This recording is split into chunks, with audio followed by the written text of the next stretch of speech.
अस्सलाम वालेकुम दोस्तों, उम्मीद आप सब खैरियत से होंगे। मुझे बहुत से दोस्तों ने इंस्टाग्राम पर मैसेज किए हैं, फेसबुक पे भी, कि उमेर भाई टिकट तो 1 से लेकर 4 तारीख इनके दरमियान बहुत ज़्यादा महंगा है और करंटीन का भी। और मैंने आप लोगों को पहले भी बताया था कि करंटीन कर ले आप लोग, पहले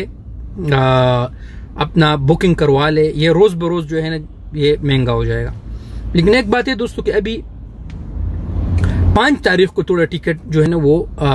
सस्ते है,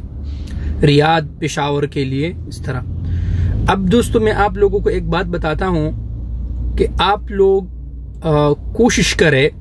कि अगर 5 तारीख के दरमियान आप लोगों को टिकट मिलता है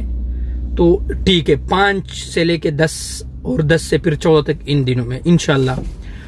आप कोशिश करें आप लोग फ्लाइनास और का टिकट और करंटीन का पैकेज बहुत ज्यादा सस्ता है। मैं खुद देख रहा था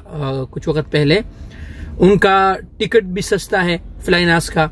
और इसके अलावा उनका जो करंटीन का खासकर उनका जो करंटीन का पैकेज है वो बहुत ज्यादा जबरदस्त है। लिहाजा आप तमाम दोस्तों से रिक्वेस्ट है